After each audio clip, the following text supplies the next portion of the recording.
Good morning, ladies and gentlemen. This is Rusty 78609, and we're out triking again. This is TRIKEMAN, and that's his trike. That's a Liberty electric trike from electrictrikes.com. And without further ado, TRIKEMAN will trike us. That's, if anything that ends in ETH has credibility. Triketh, you know, all that stuff, you know what I mean. But anyway, what I want to talk about this morning is, I've got 422 miles on my electric trike from electrictrikes.com. Again, it's a Liberty electric trike, and if you decide to get you one, just at the checkout, put in the code Rusty50, save you $50. Anyway, moving right along. What I wanted to touch on this morning is RVing cost and a budget for RVing, the RV way of life. Everybody's going to have a different budget, there's no doubt about it. And but I'll just point out some of the things, the variables. And for example, here at this state park, I'm at Falcon Lake State Park in Texas. It's January the 22nd, and it's a nice day. Today's supposed to be in the 80s. It's a great place to be in the wintertime, but don't everybody come down here because I want to come here myself. You got three different setups here for people that are camping. You've got sites down here that are first come, first served that I'm going to right now. They're not reservable sites, and they are $10 a night.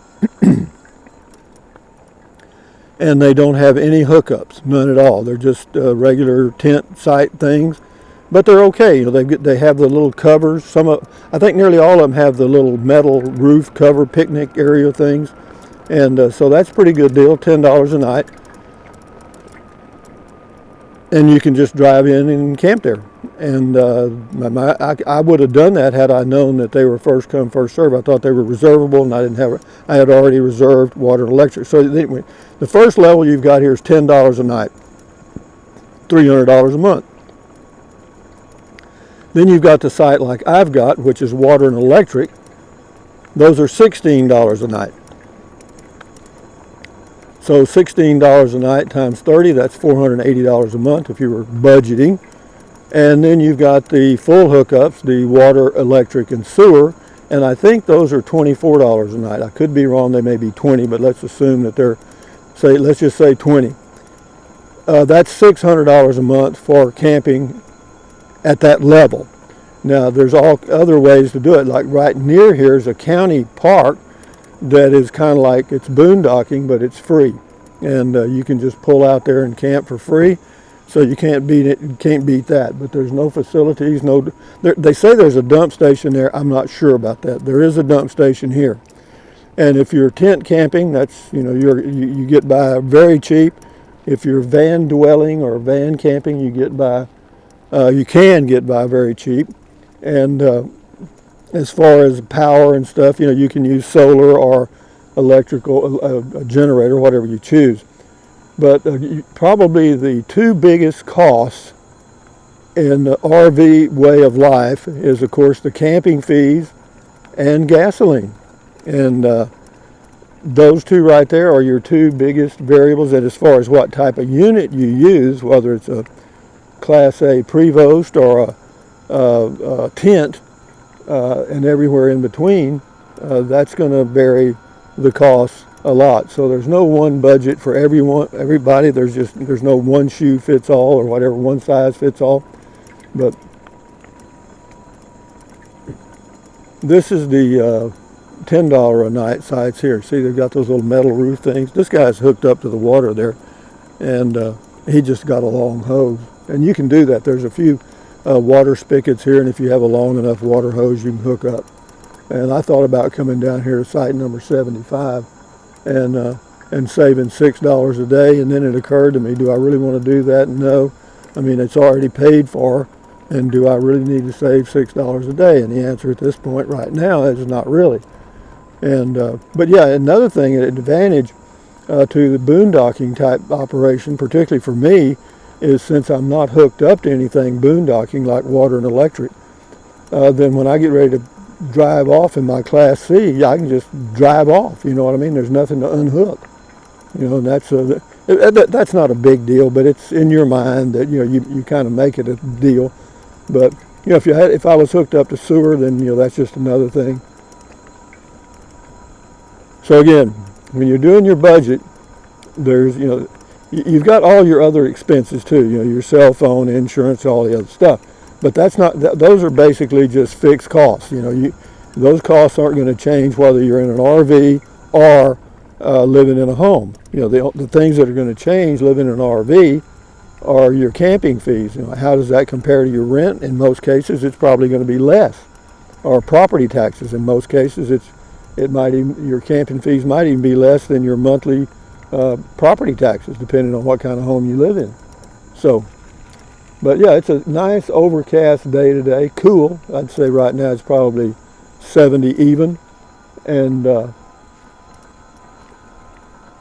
to be high of 80 today here, which is very nice. But the next time I come here, I may boondock because I've got that generator, and it has to be, the more you run it, I think the better it is, or the longer it lasts or something. They're designed to be used and not just sit there. I do run it 30 minutes twice a month on a half load or more. They say that's what you need to do. But what does that have to do with a budget? Not a thing. Not a thing. It's just, I just added a little flavor. But yeah, whenever you're doing your budget for a full-time RV lifestyle, the only real variables are gasoline and camping fees. Yep, that's it. And as far as the type of unit you use, that's entirely up to you. But the camping fees and gasoline are going to be what they are. And as far as, how much you drive in a month, that's another variable. Some people will go somewhere and stay a couple of weeks at a time. Others will stay a few days at a time. Well, if you're moving 2 times a month, well, that's pretty good. You're not going to use a whole lot of gas at that. And then if you're moving 10 times a month, that makes a big difference. Because if the average trip is, say, 200 miles or 250, then you can see where your gas bill would really be high if you move 10 times a month. But for me, I plan to do what I'm doing now. I'll move every week or 2, depending on how well I enjoy the place I'm at, or it just depends. I mean, if it's got all the amenities around, groceries and stuff, and then I'm good. I can stay there a month. As far as staying in RV parks are not going to save you any money, and they're probably not going to be a whole lot more expensive than staying at state parks, for sure. RV park average is probably going to be $400 to $600 a month, depending on where you are. If you're in an area that's touristy, say New Mexico, Santa Fe area, or any area where there's a lot of tourists, then just get ready, because you're going to have to pay the fee. I think in Taos, New Mexico, there's a couple of spots there I looked at, and they're like $800 a month, and but that's a touristy area. So, but there's not going to be a great deal of difference between staying in state parks and RV parks. Now, as far as national parks, there could be a big difference there, because if you're a senior over age 62 and you have the senior federal pass, then you get 50% off. So you're going to cut that down dramatically. Most of your stays are going to be $10 a night and under, which puts you under $300 a month. And that's pretty inexpensive for a place to stay with all utilities, garbage, and everything. And most of these places have showers and stuff you can take advantage of if you choose to. But whenever you're planning you're doing your budget, be realistic. Don't short.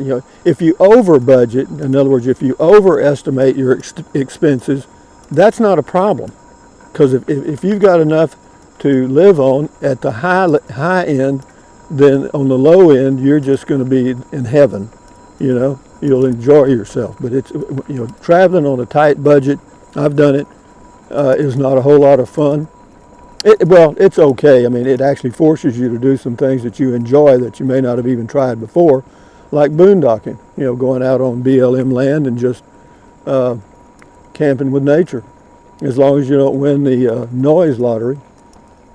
Yeah, we'll go through the full hookup area here. I've been through there before, but I'm just out for a trike ride, just burning daylight on It was a foggy morning. It's okay now. They get that happens quite often here in this area. They get foggy days. Don't get a lot of rain. I guess fog is how these plants around here live. But now these sites here, I think, are $20 to $24 a night. These are all full hookups, water, sewer, and electric. That's a full hookup. Where I am, it's water and electric. And you have to go to for me, I've got a 37-gallon gray water tank, and that's good for 7 days without any conservation at all.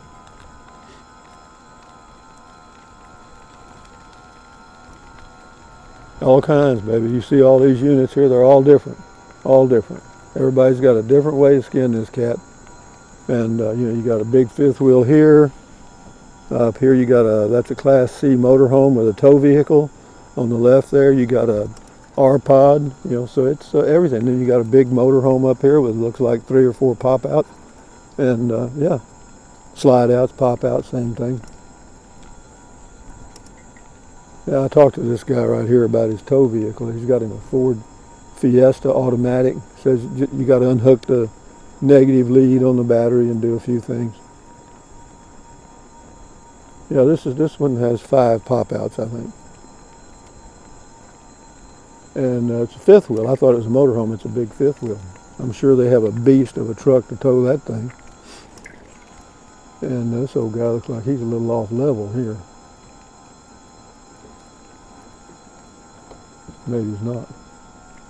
But anyway, you can see that there's all different ways to go camping, guys. All different ways.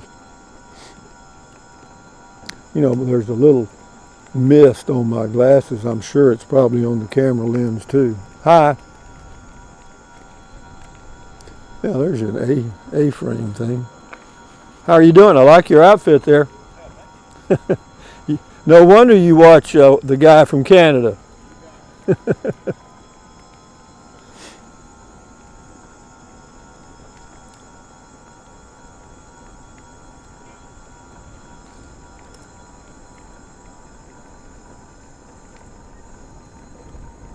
Yeah, there's I thought it was that's like a van conversion. That's a Sprinter or something. Here's a J-Flight. Got him a long hose. Yeah, it's kind of damp out here. The fog must have been really thick earlier. Well, I'm going to head back to the campsite and let this fog clear out, and then I'll go again later. But a good budget for RVing, or the RV way of life, ladies and gentlemen, is make it a liberal budget and look at the numbers realistically. And if they're close, you give it a shot. See what happens. You never know, you might like it. There's a leisure travel. So boy, here's got an interesting setup. That's a homemade thing. And you see that. People have their homemade campers and stuff. There's no real correct way, guys. There's just not one way. Here's a Winnebago. It looks like an R-Pod. I mean, they basically copied the R-Pod. He's got him a Wii Boost.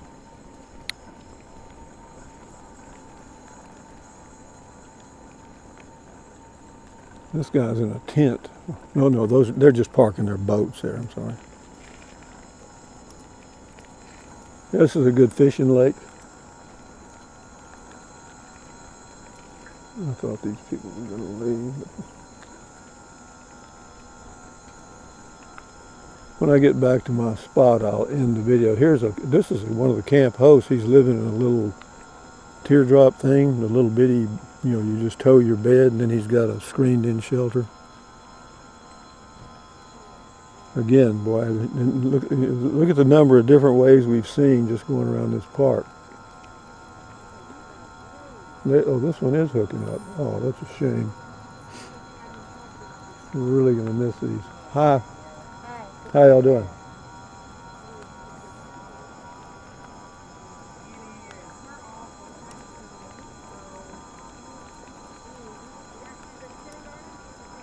There's Rusty's right there. 4 winds, star 4 winds. Motorhome. Never would have thought I'd have had one. Let me see if I can slide right up in here. Yep. Yeah, we'll get it under the cover.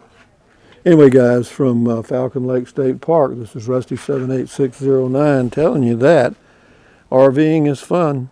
Give it a shot if you want to. And yeah, what I did the other day when I did the driving video, I just left those right where they were and came back and pulled right up on them again. I never moved them. Of course, I unhooked everything else. And but what else can I tell you? I don't know, guys. It's an interesting way of life. It's not, it's not all it glitters isn't gold. You still have to plan, think, and put up with some petty frustrations every now and then. But that's life. That's about as good as it gets. So anyway, guys, thumbs up, carpe diem, adios, bye-bye. Buy anything you want. Use the Amazon link in the description of all my videos. Why? Because it doesn't cost you a penny. Just click on the link, go to Amazon, buy whatever you want, and Amazon takes care of me. So yeah, drink plenty of water, stretch, walk, keep your health, and one of these days maybe you'll be out camping somewhere. Who knows? Adios, amigos. Bye-bye.